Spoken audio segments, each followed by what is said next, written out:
Imagine this. You're a German soldier in World War II.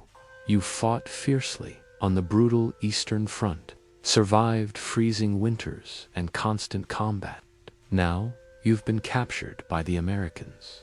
As you're herded onto a ship, you and your comrades steel yourselves for the worst. You've been told stories your whole life about the decadent, weak, and cruel Americans.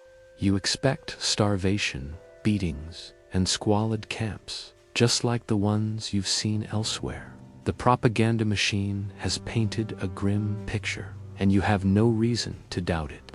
The journey across the Atlantic is long and uncertain. You finally arrive in the United States, specifically in places like Texas or Iowa. The train doors slide open, and you brace for impact. But what you see is confusing. There are no snarling dogs, no menacing guards with rifles pointed at your head. Instead, you're led to clean, orderly barracks. The buildings look new, almost comfortable. This is the first crack in the foundation of everything you believed. Inside, the surprises just keep coming. You're given clean clothes, a real bed with a mattress, and access to something you haven't had in years, a hot shower. For men accustomed to the filth and grime of trench warfare, this simple act of hygiene feels like an unimaginable luxury. You see your comrades, men hardened by years of war, standing under the hot water, some with tears mixing with the soap, washing away not just dirt, but months of fear and despair. But the real shock comes at mealtime. You line up, expecting a bowl of thin, watery soup and a crust of stale bread. Instead, the smell of cooked meat hits you. On your plate, you're served a thick, juicy steak. A steak. Back home, your own family is enduring strict rationing. Meat is a rare treat, a memory from a time before the war. Here, in an enemy prison camp, you're eating better than civilians in Berlin. You're eating better than you did as a soldier in the Wehrmacht. This is the moment of profound cognitive dissonance. Many captured soldiers later wrote that this experience, the steak, the hot shower, the clean bed, was more jarring than the moment of their capture. Being taken prisoner on the battlefield was a known risk of war. But this kindness, this abundance, this civilized treatment, it made no sense.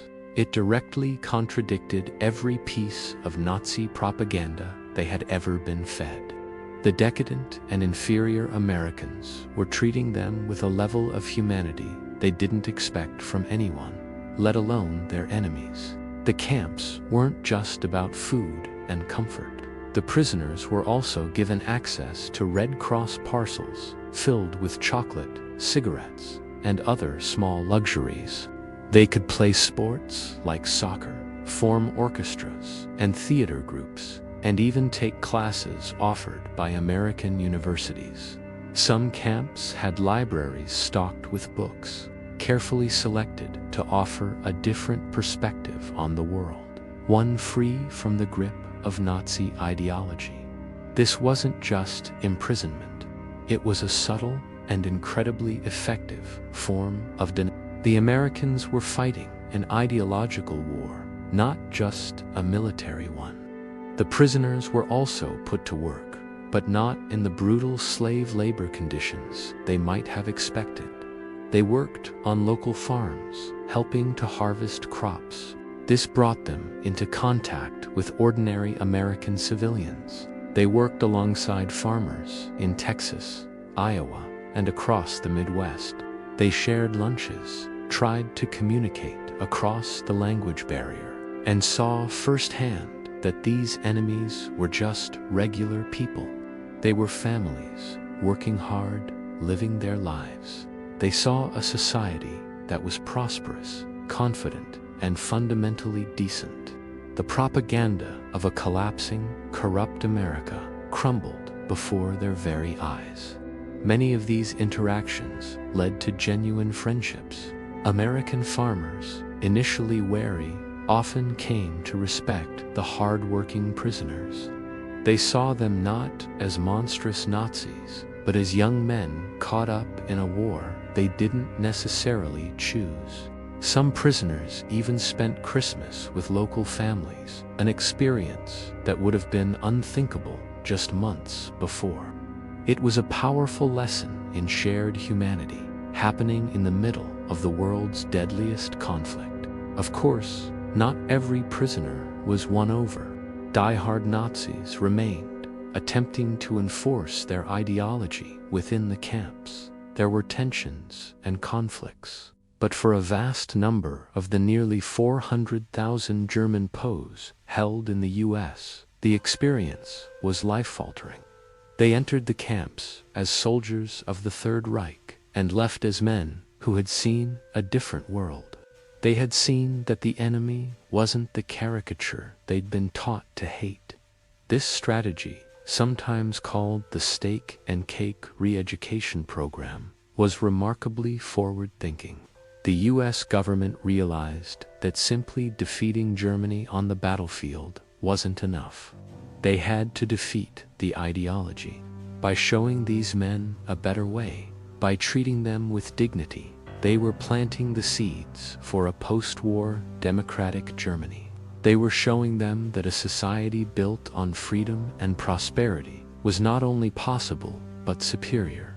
When the war ended and these men were repatriated, they brought their experiences with them. They returned to a country in ruins, physically and morally shattered. They became crucial voices in the rebuilding process.